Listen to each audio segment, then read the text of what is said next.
பாரதிய ஜனதாவின் மூத்த தலைவர்களில் ஒருவரான சுப்பிரமணியன் சுவாமி தமிழக அரசு மீது புதிய குற்றச்சாட்டு ஒன்றை முன் வச்சிருக்காரு. இதற்கு அரசியல் கட்சிகள் கடும் கண்டனம் தெரிவிச்சிருக்காங்க.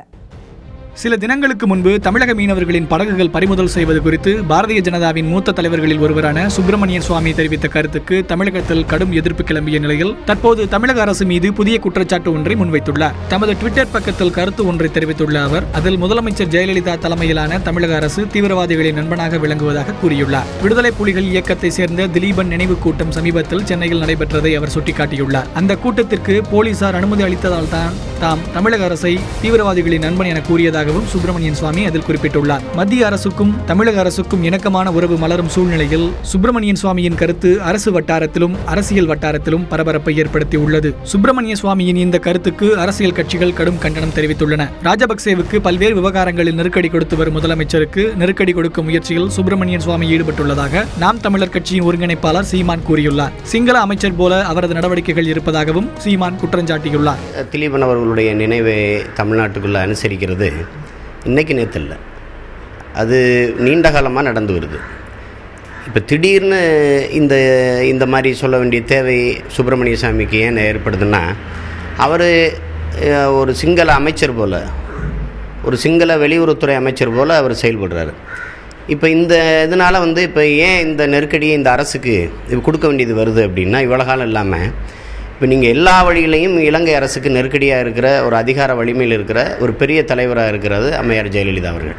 இப்போ தமிழக முதல்வர் மட்டும்தான் இப்போ வேறு அங்கே போய் பங்கேற்கும் போது இராணுவ கருத்தரங்கில் கச்சத்தீவு அது முடிஞ்சு போன விஷயம் விடுங்கிறார். ஆனால் இவங்க என்னென்னா, கச்சத்தீவு ராமநாதபுரத்துக்கு மாவட்டத்துக்கு சொந்தமானது, அது இந்தியாவின் ஒரு பகுதி தான், அதை திருப்பி எடுங்கிறதுல உறுதியாக இருக்கிறாங்க. அப்போ இதெல்லாம் அவங்களுக்கு ஒரு எரிச்சலை விட்டுது. அதோட இலங்கையில் நடந்தது இனப்படுகொலை, இவங்க அது முடிஞ்சு போன விஷயம், அது அதை விசாரிக்கவே கூடாதுங்கிறாங்க. ஆனால் அதுக்கு சர்வதேச விசாரணை வேணும். அது நடந்திருக்கிறது இனப்படுகொலை, ராஜபக்சே ஒரு போர்க்குற்றவாளி, இனப்படுகொலையாளன், அங்கே அதுக்கு ஒரே தீர்வு தனித்தமிழ் ஈழந்தான்னு உறுதியாக நிற்கிறாங்க. இப்போ இதெல்லாம் அவங்களுக்கு வெறுப்பை ஏற்படுத்து. அதுக்காக இந்த அரசுக்கு ஒரு தேவையற்ற நெருக்கடியை கொடுக்கணும்னு இது திட்டமிட்டு சொல்லப்படுறதான் இது. உலக வரலாறும் உத்தமர்களின் வரலாறும் தெரியாத சுப்பிரமணியன் சுவாமிக்கு அரசியல் தரகர்களின் வரலாறு மட்டுமே தெரியும் என்று தமிழ் தேசிய இயக்க தலைவர் பழ நெடுமாறன் தெரிவித்துள்ளார். உலகத்திலேயே ஒரு சொட்டு நீர் அருந்தாமல்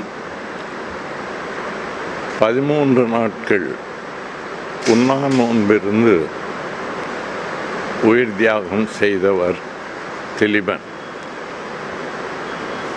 அவருக்கு இணையான ஒரு தியாகசீலன் உலக வரலாற்றில் கிடையவே கிடையாது.